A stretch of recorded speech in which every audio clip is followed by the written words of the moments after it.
Hello, everyone, and welcome back to my channel. Today, we are going to have an interesting discussion. While you guys see Emperor Palpatine up in the front, we're mostly going to be talking about deck building decisions in general, and I'm going to walk you through why this Palpatine list looks so weird and what the idea of the Palpatine list is. So if you guys have ever put together a Palpatine deck, you'll notice a very big flaw with the leader, and that is you really don't have one until the very, very late game. So whenever you play against, an opposing leader such as Sabine, you run into a lot of problems because their leader comes out on 4 resources and yours doesn't get to come out almost ever in any Sabine matchup you ever play. So how do you combat this as a deck? How can you be successful with Palpatine when Sabine is so strong and you know that when you go to a tournament you're going to be playing against Sabine? So what do I want against Sabine in general? Now before we look at this deck, we're going to see like a lot of choices that I think people will put in their deck in general. So let's go down here. Um, and we could talk about why I'm playing Viper Droid. Sorry, so Viper Probe Droid is a 3/2. It has 3 attack. If you guys look at every Sabine card ever, uh, they have 3 defense. So if I'm not playing the Viper Probe Droid, then how am I going to kill their cards? I have this right in front of me. We got the Seasoned Shore Trooper, so we could pull that up too. We just wanted to show off our shiny card, but if we look at Seasoned Shore Trooper, we can notice that this card is not in the deck, and it is a 2/3. Now, I actually, almost in every first iteration of Palpatine, I played this card. It's really good, right? Like, it's a 2/3, solid stats, and the late game it has this cool payoff, and that you're going to be playing 2 resources for a 4/3 in the late game, which feels really good. But now the problem is this card is absolute trash for Sabine because 2 damage does nothing if everything they play has 3 defense, right? Like you're practically using 2 resources to do nothing. The card does nothing. I promise it does nothing. Spending 2 cards to trade into a Sabine is not a card doing something. Therefore, against Sabine, and we're talking about Sabine right now. This card does nothing. So, in a deck building decision, if I decide that this card does nothing, then I don't want to play anything like it. So, if we look at the cards that I can play turn one, I can play Greedo, and if we notice it, it has 3 attack. It also has this effect that, yeah, it could be relevant, could not. We're not going to worry about that, right? It has 3 attack. We're playing Viper Probe Droid, and that's it. The only other 2-drop we play is the Colonel, and we actually have to play them because he is an official, so he turns on Sentinel for Royal Guards, and he heals us. So opening this card, it doesn't actually do nothing because it will give us a few points of health or say, hey, opponent, like swing into this card. Because actually, if you don't, my other cards are going to gain Sentinel, right? Your best follow-up play is Emperor's Royal Guard. And if you go the Colonel into this, like you're pretty set against Sabine. It's actually really hard for him to win if you ever open the Dream right there. But otherwise, we're playing these 3 attack cards. I personally, wouldn't consider them the strongest at first, but when you realize that it trades into everything, it feels really good. And now let's jump into Sabine's possible decision making, right? If they got to go first, they have a choice to kill your Viper Probe droid if they played a 3/3. The choice would be for them to not ping you, take the initiative, and then, elab in a 3-drop with ambush to kill your 2-drop. And I would say that's like the best case scenario for you because anytime you get them to use their lab before their 5-drop card, the one that literally just ends the game for you, we can go check it out if you guys, you know, don't know how they win every single game ever. It's called Steadfast Battalion. The card is overwhelmed, so it's like trampling over. And if they get to lab this card in, and you're usually losing the game. So anytime you can get a Sabine player to lab in something else, you're feeling really, really good about that. Okay. So my opponent's plays are actually not that great into this. So their best real play into this is to actually not play anything on the land and to then play an A-wing. All right. So now let's go into the 3 drops of our deck. So let's if we ooh, it's just right here. Sorry. If we look right here, the 3 drops that I'm playing are, let's see, we have 2 cards that can possibly gain Sentinel and also have good stats, and there's nothing that has 4 attack. And then we're playing 2 spaceships that cost 3. We're playing Consortium Star Viper and 7th Fleet Defender. We can see them right here. The Star Viper and the Fleet Defender, they both have 3 attack. They also both survive when attacking. The Star Viper will die if it is attacked. But you usually have the initiative against Sabine, in my opinion, because the Sabine player against Palpatine should be trying to use their hero ability almost every turn. If they aren't using it, you will win. I think the games are decided by just a couple points, and if they're not using their ability, then I think you do get there. So, but with the Star Viper having Restore 2, that's really nice. And this guy has a shield, which means they can probably never play a spaceship again. Because again, if you look at a Sabine deck, every single spaceship in their deck has only 3 defense. So this 3 attack benchmark in the space is really strong, even if it's kind of slow, right? So like I can go, Viper Probe Droid, whatever, it's on my field. My opponent dodges me, plays as a space unit, but on my next turn, I'm threatening their space units for the rest of the game if I play a 7th Fleet Defender or a Consortium Star Viper. If I play the Star Viper and my opponent swings an A-Wing into it, well, hey, you just removed their A-Wing and saved yourself 3 points of life, which again, the Sabine usually wants to turn their card sideways right away and hit you with it because every point of damage matters. So that's a good trade you're willing to make.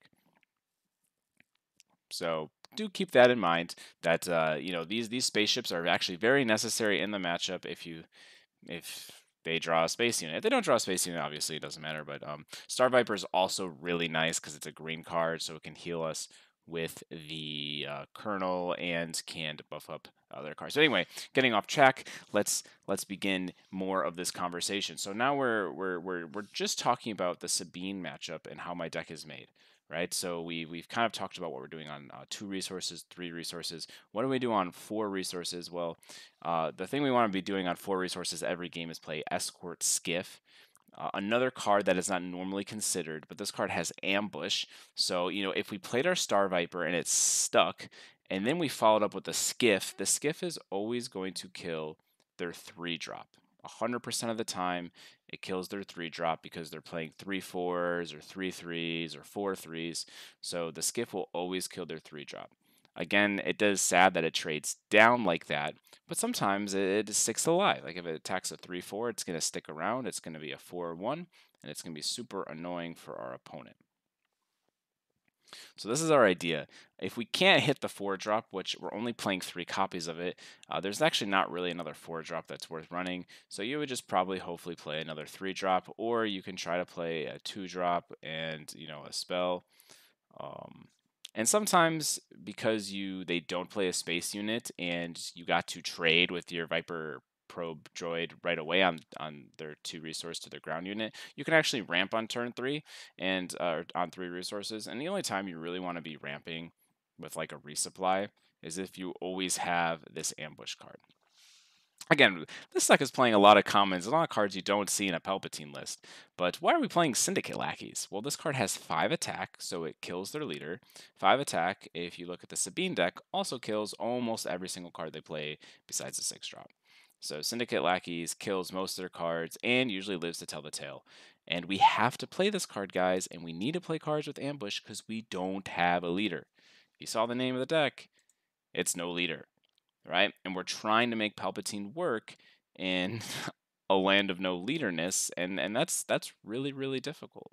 That is really difficult. So our cards need to have ambush. But I would say, guys, if you play against a Sabine deck and you open Viper Probe Droid, Consortium Star Viper, Escort Skiff, and Syndicate Lackeys, you'll probably win that game almost every time, even if they draw really well, because you are just answering everything they do on the board. You're not really giving them a great ELAB target for the most part.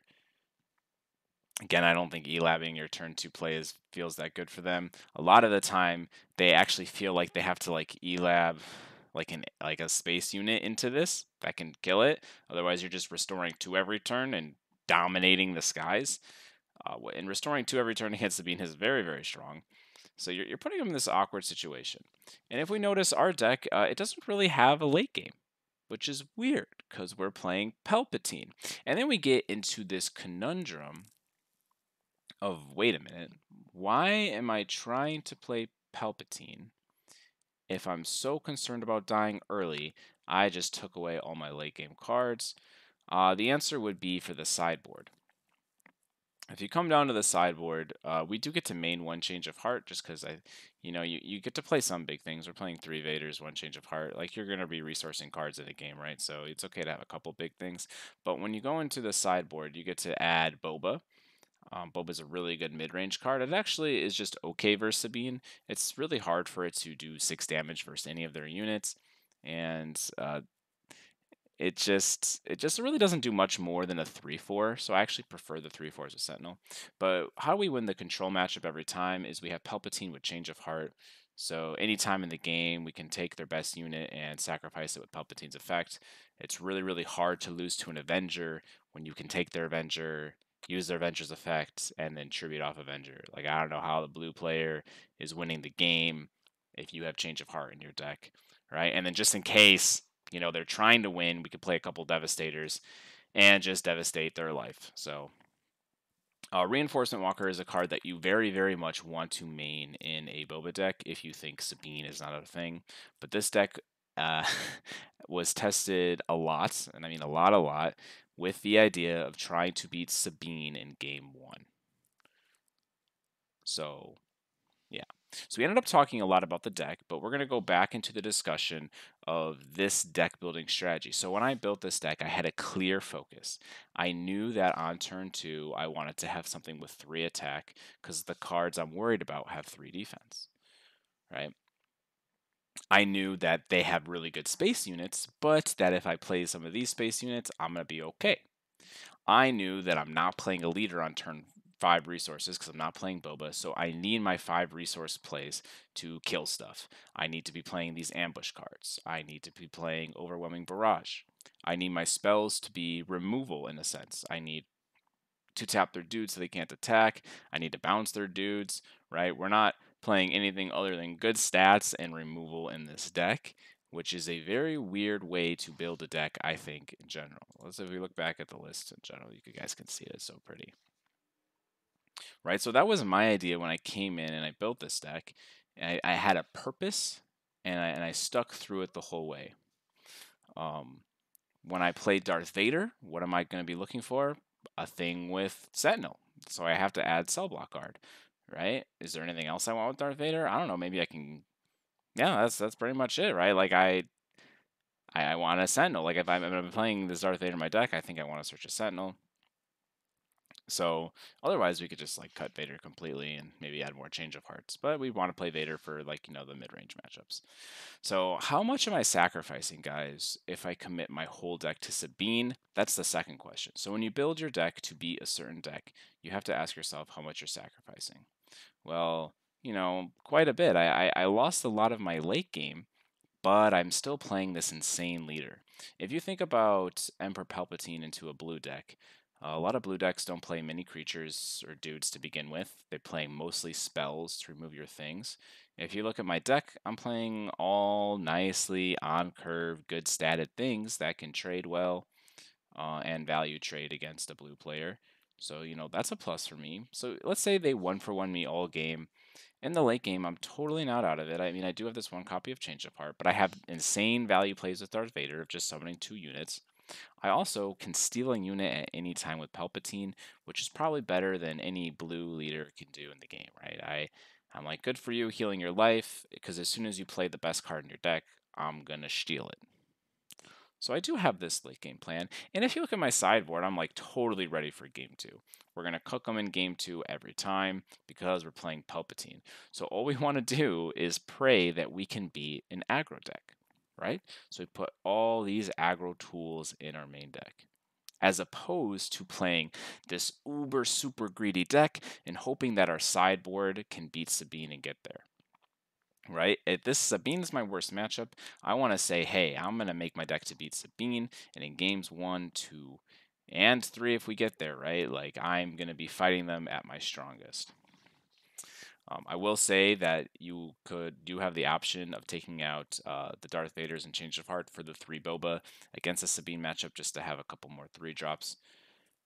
Um, if you guys wanted to actually consider playing a deck like this.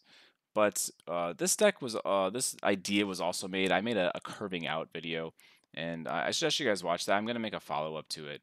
But this deck list is more of a deck building guide in the sense that I really want you guys to think about the decisions of each card and not just play them because they're super strong. You know, one of the hardest things for me was to not main Boba because I realized like this isn't the card that's helping me versus Sabine. It just isn't. It's just not. Like Boba Fett is obviously a really strong card, but against Sabine, it's not really what I need. The Homestead Militia just does a lot better because as soon as I hit 6 resources, or maybe I can resupply on 5 and go to 6, and I have all of a sudden a fake appear poof. I made a Sentinel out of nowhere, right? That's really strong. Anyway, guys, if you like this type of video, one where, of course, it is a deck list, but one where I really talk about why I'm making these decisions and the philosophy behind my decisions and why it looks so weird, right? Why does this deck look weird? Because I had a specific purpose. When you guys look at deck lists online, you can't and don't know their specific purpose. So you'll just sleeve it up, be like, oh, it did really good. You'll draw your cards and you'll be like, man, it just didn't perform well with this deck. And you wonder why is because like maybe you just didn't know what the cards in the deck were for, right? This deck is to try to combat Sabine. Am I going to beat Sabine every time? No, it's a very hard matchup, right? I have no leader, they have a leader. But if you play a list like this, one with a specific purpose of beating Sabine, I think you can be successful. Anyway, we talked more in my conclusion, but that's okay, guys. Thank you so much for watching. If you have anything more you want to see, any advice on videos you want me to make, just let me know. Open to everything. Until then, guys, peace.